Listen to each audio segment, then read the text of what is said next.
Como sempre, né? Nossa história não estará pelo avesso assim, sem final feliz. Teremos coisas bonitas para contar. Muito bem, pessoal, a aula de hoje é uma aula diferente. Aquela chamada aula interdisciplinar, né? Aquela combinação ali, conceitos de duas áreas do conhecimento, duas disciplinas, História e Geografia. Tá aí, e aí, meu irmão? Grande Paulo. Estamos aí. Galera, beleza? Aula diferente hoje, Geografia e História para vocês, uma conversa aqui, né, para vocês tentarem compreender. Vamos falar um pouquinho da formação do território brasileiro. O que mais a gente vai falar aí, Roberto? Os fatores, né, que determinaram essa composição atual, né, do nosso país, né? Que fatores foram importantes, alguns tratados, né, nesse percurso aí, e algumas questões também que estaremos dividindo em duas aulas, né? Nessa primeira aula entenderemos então essa formação do território brasileiro, né? Desde 1500 lá até o formato que temos hoje. Então, pessoal, é um assunto importante, espero que vocês gostem, prestem atenção, cai em prova, cai no vestibular, cai no Enem, cai lá no colégio. É importante também para a gente compreender como é formado, né, todo o território nacional. Então vamos fazer um bate-bola aqui, né? Vou tocar a bola pro Roberto, o Roberto toca para mim, a gente faz aquele passe, né? Para mostrar como é que se deu essa formação e para a gente compreender, para depois aplicar aí no nosso dia a dia, no colégio, nos nossos estudos. Correto? Começando lá, bola pro Roberto, né? Não Renato. Vai lá, Roberto. Renato Russo. Algumas constatações aqui também, vocês perceberão no decorrer dessa aula. Mencionei em uma dessas aulas de história, né, sobre a minha letra, que obviamente, né, uma das mais... vocês vão perceber durante aí. Pessoal, sobre formação do território brasileiro. Bem, o Brasil passa por um processo conflituoso, né, para começar. Lembrando que a chegada dos portugueses, né, a relação com os índios, escravidão, foi marcado por vários conflitos ao longo desses séculos, em função dessa exploração econômica, né, exploração de matéria-prima, aqui, o extrativismo, mineral, enfim. Isso determinou, né, desde 1500, foi delineando a composição, a formação, extensão territorial do Brasil. Um aspecto importante aqui, primeiro, a produção, por falar em letra, né? A minha é bem mais bonita, depois vocês vão ver. Como eu já digo toda aula que é melhor letra, os melhores desenhos do professor de Geografia, né? Do professor Paulo. A produção econômica, tá valendo. A produção econômica, né? Se deu, então, inicialmente, desde o Brasil colônia, desde pré-colônia, né? Com o pau-brasil. Nessa ordem, né, veio a cana-de-açúcar, o tabaco, ouro, diamantes, borracha, o café, né, todos aqueles ciclos, né, que a gente conhece bem, e algumas culturas, né, alimentares que foram sendo distribuídas geograficamente, né, pelo nosso território. Outro fator, né, que influenciou na composição do nosso país, algumas expedições. Bem, vocês devem se lembrar que expedições foram essas. Nós tínhamos então o Brasil explorado, né? Primeiro na sua costa, na sua área costeira, e depois aquela inserção para o interior. Se deu. Vamos lá. Nome dessas expedições, por favor. As bandeiras, isso. Bandeiras, né? Também foi um fator preponderante. Por quê? Esses bandeirantes, né, que eram financiados, não exatamente, eles eram financiados por alguns grupos, diferente as bandeiras e as entradas, né, faremos uma diferenciação no decorrer aí, para a gente entender essa ação, principalmente ali dos paulistas, interior adentro, ou seja, buscando escravos indígenas fugitivos, buscando a exploração, ou seja, descoberta, né, de minas para posterior extração do ouro. Então, encontravam uma topografia relativamente favorável, bem como a possibilidade, né, também de navegação pelos rios, ali, principalmente a bacia do Paraná. esse foi um fator importante. Então, lembrando, expedições, as bandeiras foram importantes nesse processo aí de avanço, né, rumo ao interior do Brasil. Visto, né, que já havia, né, o Tratado de Tordesilhas, falaremos disso, obviamente, também. Outro aspecto, para a gente buscar, então, entender essa expansão, os jesuítas, vamos colocar de forma... ou as aldeias jesuítas, ou jesuíticas, né, que tinham como função catequizar, né, os nossos índios, formar novas colônias, né. Isso se deu também ao sul, aqui nós temos até o Rio Grande do Sul, foi um fator importante também, o fator Igreja Católica, colocaremos assim, né. Então, momento... Temos algum... Em contrapartida, não exatamente em contrapartida, mas se eu falei das bandeiras, que eram expedições, né, que tinham como objetivo capturar índios fugitivos e também busca por ouro, temos aquele esforço político-administrativo aí por parte da coroa portuguesa, né? A ideia de buscar mapear, né, novos territórios, claro que também tinha aí como pano de fundo, né, obviamente eles buscavam também novas riquezas, ouro, como sempre. Econômico. São questões econômicas. Econômico, social, né? Uma outra coisa importante também que nessa linha que o professor está falando, a gente foi trazer aqui para a geografia, é a questão da ocupação do território. Então, como ele se deu lá no início, aquela ocupação que passou pelo litoral, né, com a chegada dos portugueses, né, o ciclo da cana-de-açúcar, que foi todo inserido ali no litoral brasileiro, depois os outros ciclos econômicos também que foram responsáveis pela ocupação do território. Então, tem o ciclo da cana-de-açúcar, que é no litoral, como eu já disse, tem o ciclo do café, que é mais ali na região sudeste, né, do Brasil, ali, região de São Paulo, norte do Paraná, né? Tem o ciclo do ouro ali, do minério, que é na região de Minas Gerais também, que fez com que esses lugares se desenvolvessem a questão econômica, né? Então ali, o Brasil acaba tendo mais posse, mais poder econômico ali. Então as outras áreas começam a ficar vagas, né? E futuramente o governo começa a estudar medidas para que elas fossem ocupadas, né? Daí tem o ciclo do tropeirismo depois, né, que o professor Roberto aí vai falar para vocês. Isso. Também, que é importante. Aí vai ter o ciclo da borracha lá na região norte do Brasil, na região amazônica, né? Futuramente, já chegando no final aí do começo do século, a Zona Franca de Manaus, né, que depois vai ser uma grande importante aqui na formação do território. Então, é bom a gente tentar compreender que a parte econômica não é só, tô extraindo madeira aqui, tô ganhando dinheiro, tô extraindo minério, tô ganhando dinheiro, tô plantando cana, o governo ganha dinheiro. Não. Além disso, a extração, a atividade econômica atraem pessoas, né? Atraindo pessoas, esse lugar começa a crescer, a densidade demográfica nesses lugares começa a aumentar e começa a ter, podemos dizer assim, lugares de destaque no meio do território brasileiro, como é o caso na região sudeste de São Paulo, que foi aí no sudeste de São Paulo, né, que foi o grande destaque na região do café, né, que foi o desenvolvimento econômico daquela região, depois no litoral, Rio de Janeiro, a região nordeste também foi importante, e são fatos importantes para a construção social do Brasil, né, e pela ocupação do território, que o Brasil, que todos sabem, tem um território muito extenso. Um dos grandes problemas para Portugal nessa época, o professor depois pode falar até para vocês, era ocupar o território, né? Eu vou deixar um território vazio para quê? Vou correr risco de outros países entrarem, dominarem meu território, perder força, perder território.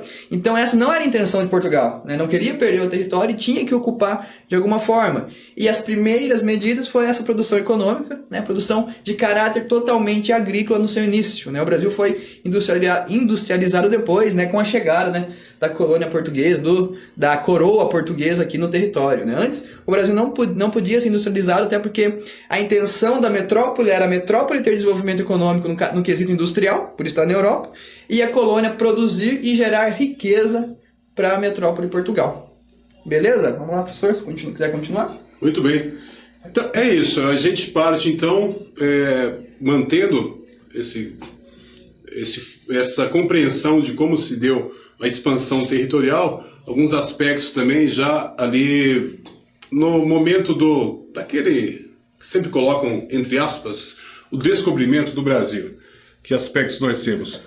Bem, durante aproximadamente os séculos XV e XVIII, né, durante aquele momento do capitalismo comercial, né, pós-expansão marítima, grandes navegações, o Brasil tinha uma função, né, que era, como colônia portuguesa, né, exportadora de matérias-primas e, nessa lógica aí, consumia os produtos, importadora, né, dos bens manufaturados.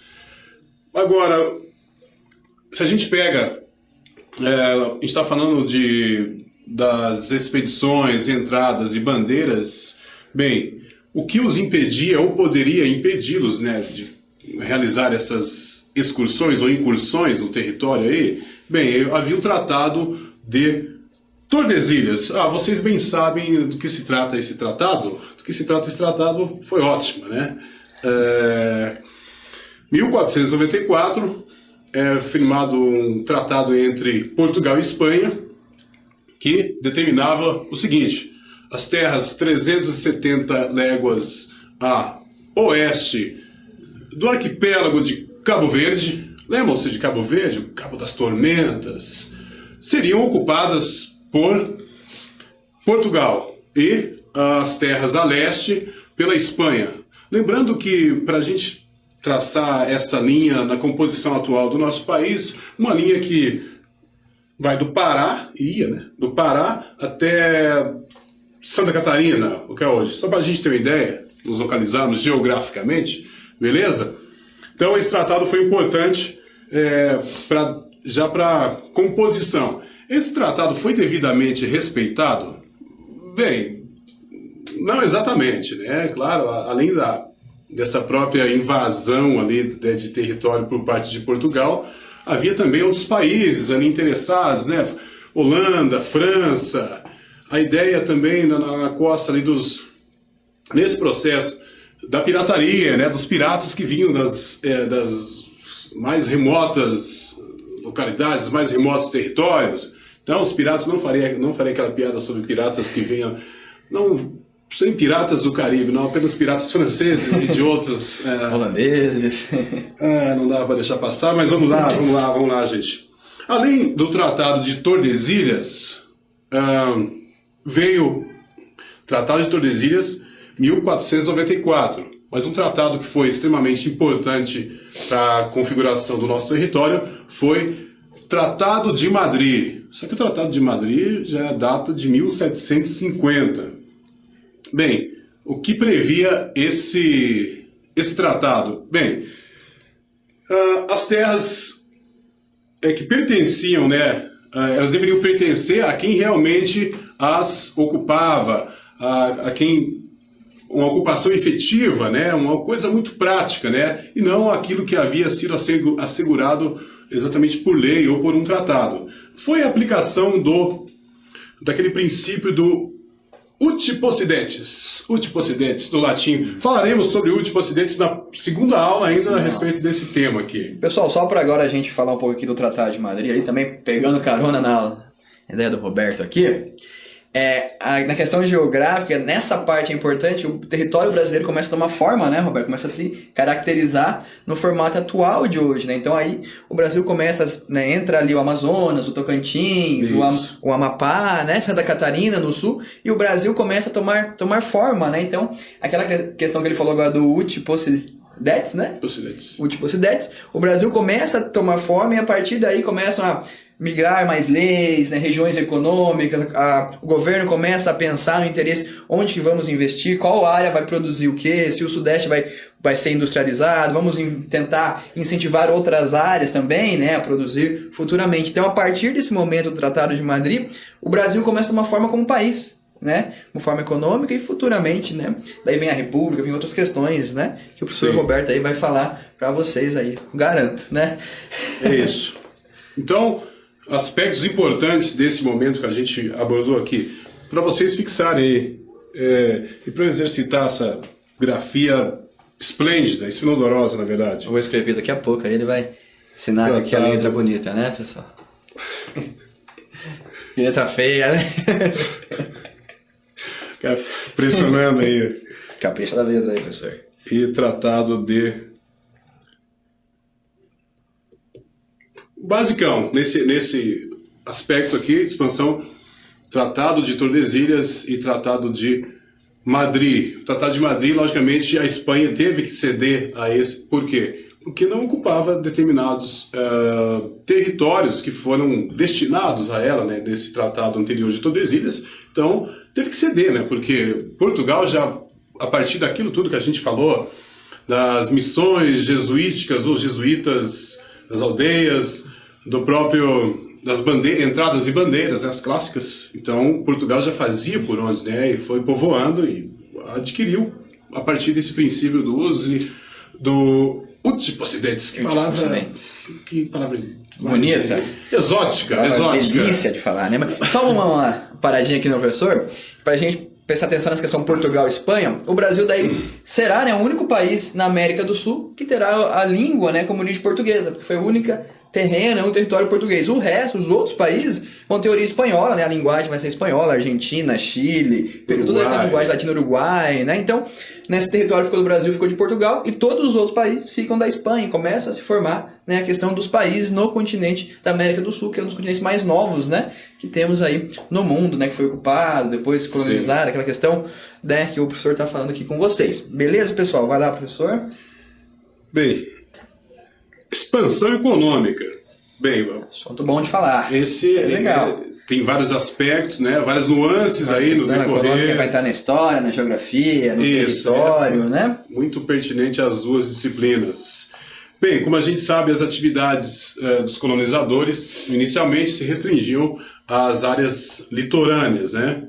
Inicialmente, né, nesse processo, nessa sucessão aí, vem a cana-de-açúcar. Detalhe, cana-de-açúcar aí já tem a inserção, né? Pode falar, eu vou fazer um desenho. O senhor vai falando aqui, a gente vai fazer um desenho para vocês entendendo aqui no Brasil como seria a ocupação, né? Fingimos que aqui é o mapa do Brasil. Na região litorânea, né, o oceano aqui, era a cana-de-açúcar, correto, professor Roberto? Isso. Então vai lá, pode continuar. Então, temos como aspecto, vamos colocar como sempre, né, nos posicionando, obviamente, tinha a inserção do trabalho escravo. A partir da cana-de-açúcar, né, como um fator econômico aí, de transição, né, a transição do pau-brasil para a cana-de-açúcar, nós temos a importação de escravos africanos, né, ali já por volta de 1530, na década de 1530. Por quê? Quando o Brasil deixa de ser pré-colonial, ou seja, Portugal decide então que esse território merece um pouco mais de atenção, obviamente, com alguns objetivos. Questões econômicas. E nessa questão dos escravos, vindo do Brasil também começa a tomar mais pessoas, mais moradores, e a etnia brasileira começa a ser construída, né? Não, agora, indígenas portugueses teriam mais os povos oriundos da África, né? Então, a questão da cultura brasileira começa a crescer também em outros quesitos, começa a ter uma interação maior, né? E a população brasileira também vai aumentando, né? Na questão geográfica. Sim, o aspecto cultural é sempre importante, né? A gente tem essa leva de europeus, tem uma base indígena, né?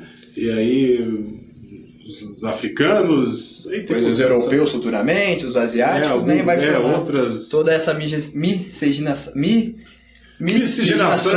Isso, a palavra difícil de falar. Miscigenação brasileira.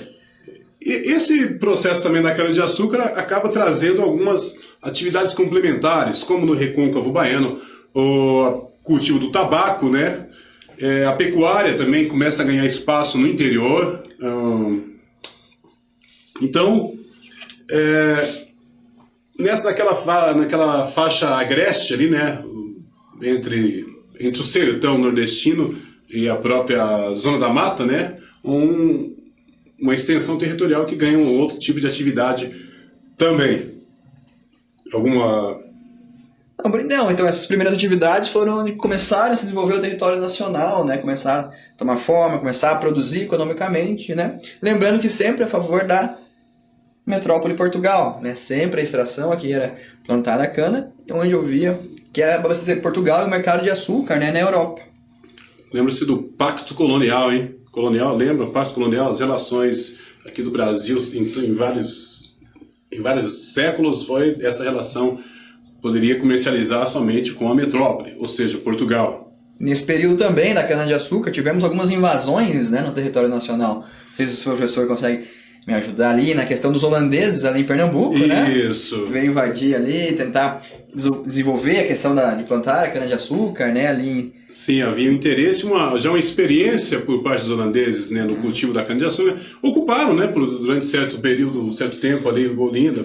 Olinda, Pernambuco, São Luís do Maranhão também, aquela região, tem né? uma influência forte. Mas foram expulsos, né? Depois de um determinado tempo, foram para as Ilhas do Caribe, né? Se não estou enganado, Honduras ali, aquela região.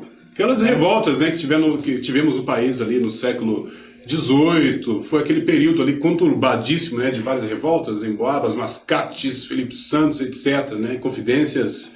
É um período, como eu mencionei no começo dessa aula, essa constituição do território ela é marcada, né, por vários conflitos, né, são históricos.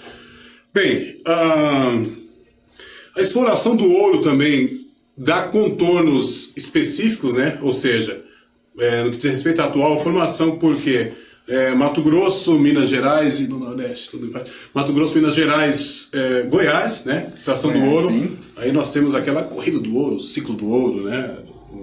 Também importante nessa composição. Essa questão também foi importante para a colonização da área sudeste do Brasil, né? Minas Gerais ali em um primeiro momento, depois mais para o centro-oeste, Mato Grosso, mas sempre o foco ali em Minas, né? Sim. Onde tinha o extrativismo mineral, o extrativismo do ouro, que era para beneficiar também a colônia portuguesa, né? Sempre a colônia portuguesa aí presente, né? Assombrando. Então, se a gente pensar aqui no quesito histórico, em primeiro momento tivemos a região litorânea, ocupada, né? O interior ali do Nordeste, e depois já começa, né, a tomar a região Sudeste também, com o ciclo do ouro, que futuramente chegaremos em alguns outros ciclos ali importantes, né? Nessas regiões aqui. Se o senhor quiser continuar. Tá bom. E nesse processo de expansão econômica, que diz a respeito a novos produtos, falamos do ciclo da borracha. Então, no final do século XIX, né, nós temos também uma nova dinâmica na fronteira amazônica, em função do quê? Como o professor Paulo falou anteriormente, da extração da borracha, né? E, simultaneamente, né, o desenvolvimento da indústria automobilística, então, necessidade, né, de pneus, borracha, essa relação muito próxima, já com o processo, ainda que incipiente, iniciante ali, de industrialização no Brasil, a borracha também ganha uma posição interessante nesse cenário aí econômico. Por meio da extração das seringueiras, né? Isso. E aí teremos, isso dá pano, né, para mais... Teremos outros aspectos em torno da história. Esse foi o primeiro ciclo também, o ciclo da borracha ali na região Nordeste, né, no Amazonas, né? Isso, então temos uns personagens interessantes, né, nesse processo, já século XX, mas... Então isso também atraiu, né, esse ciclo atraiu uma grande quantidade de nordestinos, né? Aí temos assunto das migrações, as migrações geográficas, que daí depois de um tempo os nordestinos aqui do interior começam a não ter como trabalhar, né, tentar uma vida melhor, aquela questão das migrações, passam aí para a região norte, né, para trabalhar ali na exploração do látex, né, que vem da seringueira, e também na região aqui sudeste, né, esse meu mapa lindo, né, deveríamos ter trazido um mapa aqui, né, professor, mas não tem problema. Se vocês prestarem atenção, pensem no mapa do Brasil, região nordeste aqui, os moradores acabam indo para a região norte, para a região sudeste também, né, em busca de uma vida melhor, de trabalhar nos ciclos econômicos e, consequentemente, né, nas entrelinhas, essas regiões vão sendo ocupadas, né, o Brasil é um território muito grande, necessita, né, de ocupação. Então, esses processos econômicos também contribuem para essa ocupação populacional. Né? Lembra do ciclo de imigração, sai de um lugar, se desloca para outro, tem os motivos, né, de repulsão, que seria ali no Nordeste, não tenho muito trabalho, não tenho muito o que fazer, né? Preciso de trabalho, ali ainda não é muito desenvolvido economicamente nesse período, eu tenho que buscar uma vida melhor em outro lugar. Então o povo nordestino acaba saindo do Nordeste, indo para o Sudeste, trabalhar na parte de mineração, futuramente ali no café também, e depois ali em 1930 já chega na parte da industrialização, né? Com Getúlio Vargas, o Brasil começa a industrializar e começa a se tornar um ponto de atração, né, de outros povos, de outras regiões do Brasil. Correto? Isso eu impressão, essa caneta é isso... Esse desenho parece uma célula, né? Mas tudo bem. Pessoal, essa ideia então dos produtos, a gente mencionou aqui em ordem cronológica, me ajuda aí, vem o pau-brasil. Primeiro, cana-de-açúcar. pau-brasil era, vamos dar uma utilização. Pau-brasil, por que era usado? Para fazer tinta, né? Algumas tintas. Tintas vermelhas, anteriormente. E também a madeira, né? Era utilizada A madeira, na construção. né? Obviamente. Depois o pau-brasil. A cana-de-açúcar, Cana-de-açúcar, né? no litoral brasileiro, faixa de ocupação. Isso. Depois da cana. Café? Não, minério. Entra a mineração, isso, primeiro o ouro, né? Ali junto isso. com o café, mas um pouco. A pecuária também surge aí, nas entrelinhas também, não com tanta ênfase, né? Mas ali no interior do Nordeste, no próprio Sudeste, no Sul também, tem a questão da pecuária. Daí o café, né? Que também em 1908, 1900 ali na região Sudeste, né? Mais ou menos nesse período. Nesse período também tem a pecuária no sul do Brasil. Isso, né? que desenvolve Paraná, ali. Santa Catarina, Rio Grande do Sul. Além da pecuária, tem a questão da erva mate também, Sim. que foi produzida, mas daí já vem uma outra questão, a colonização europeia, né? Da questão dos povos da Alemanha, Itália, né? Que vem colonizar o Brasil como mão de obra de trabalho, né? Depois disso... E temos o tabaco, já citado no Recôncavo Baiano ali, né? A borracha lá no norte, como nós falamos, né? Antes um pouco, né? Junto com o café, mais ou menos, né? A borracha foi nesse período ali, final do século XIX, já começo do século XX. Então, pessoal, para a gente entender que esses produtos tiveram a sua produção, tiveram o seu momento, né? O seu ápice, né? O seu apogeu. Alguns tiveram seu declínio, né? O café, lembram daquele momento lá da crise de 29, né? Nos Estados Unidos. Então temos esses fatores, né? De apogeu e declínio que determinaram, né? Algumas aquilo que na geografia, naquela diferenciação de áreas, né? Isso, ocupação no território de diversas formas, né? Regionalização, né? A ideia de um produto que tem seu ápice aqui, de repente tem uma queda e acaba promovendo também uma certa uma interdependência, uma integração territorial em função da dependência, né, de um produto, aquela lógica, né, que a gente conhece bem. E também são os legados também que são deixados, né? Sim. Nas áreas litorâneas, né, cidades são as mais populosas até hoje, né? Se a gente vê no litoral brasileiro existe um maior quantitativo de pessoas, né, de habitantes. E ali na região do Sudeste, principalmente na área do café, foi deixado legado para as futuras implantações industriais, né? A questão da infraestrutura, as estradas que eram utilizadas para escoar o café, depois da crise do café, os produtores de café começam a se tornar produtores industriais, né? Usando todo o seu dinheiro, toda a questão financeira para investir na indústria, a partir de incentivos do Getúlio Vargas, né? Nesse período, essa estrutura deixada pelo café serve como base para a estrutura industrial brasileira. Né?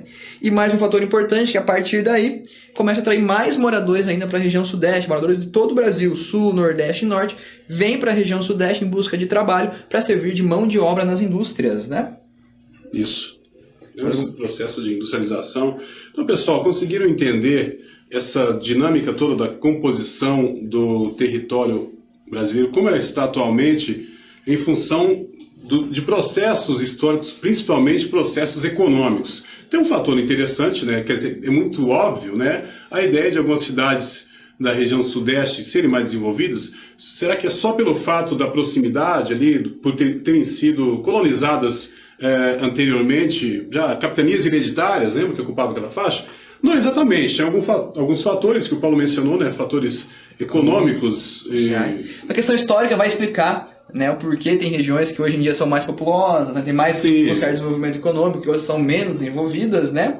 E tanto que a gente até falou na aula ali de desenvolvimento econômico, na questão das migrações, que hoje a tendência começa a mudar. Né? Não tem mais aquela coisa da grande cidade, começam as pessoas irem mais para as médias, pequenas cidades, né? A questão do incentivo a grandes indústrias nas cidades e para o Nordeste também, né? Hoje em dia, grandes indústrias vão indo para a região Nordeste, né, para servir como mão de obra lá, tem mais espaço, questão de imposto, questão de implantação, fica mais barato. Então essa dinâmica econômica ela vai vamos dizer assim, o ritmo, né, para a ocupação do território brasileiro. Então é um processo histórico-geográfico, geohistórico, é o caminho para a gente entender, então, para que possamos entender essa formação do território brasileiro, nesse aspecto sempre presa, sempre vinculada, melhor dizendo, ao aspecto econômico. Aí entra todas as dinâmicas inerentes, né, dinâmicas locais que aconteceram. O que a gente gostaria que vocês entendessem aí numa prova no Enem, né, quando cai alguma questão, a gente sempre tentar pensar o que aconteceu nessa região. trouxe o Nordeste. O que aconteceu ali no Nordeste? Como ele foi ocupado? O que está nessa questão que não é do Nordeste? Você já vai excluir, você já vai saber. Só você lendo ali e tentando interpretar, você vai conseguir matar a questão, vai acertar. A mesma coisa para região Sul, Sudeste. Como se deu a dinâmica ali no Sudeste? Como está agora? Qual foram os motivos que fizeram que fosse formada aquela região? Por que a questão está pedindo isso para mim? Então é bom a gente tentar lembrar como foi a questão histórica, a questão econômica, né? Que vai contar pra gente a história, né? Hoje em dia, como ela está. Como eu sempre digo, pessoal, se a gente conseguirmos, né, na hora da prova, conectar, contextualizar, a coisa flui. A história é isso, a história é linear com alguns à margem dessa linha, né, nós temos alguns aspectos que a gente conseguir perceber, conectar no momento certo, aí a prova fica... Mata pau, acerta tudo, né? Galera, leiam bastante, prestem atenção, assistam a aula, pesquisem, façam questões. Essa foi mais uma dica de hoje. Será que tem mais aula junta para vocês? Será? Vamos dizer. Então vamos teremos ver. a segunda formação do território brasileiro, parte 2. A segunda aula é assim que a gente hidratar, né? Tomar aquela água. Aquela conversa ali de professor. Isso. Tentar acertar algumas questões aqui relacionadas... A nossa letra, que é a letra feia do caramba, né? Relacionadas à arte, né? Usada aqui nesse... Mas agora essa arte aqui é horrível, olha só. Pessoal, brincadeira. Galera, é isso aí, obrigado. Valeu, Paulo. Valeu, Roberto. Até a próxima aula. Até a próxima. Gente, Até mais. fomos!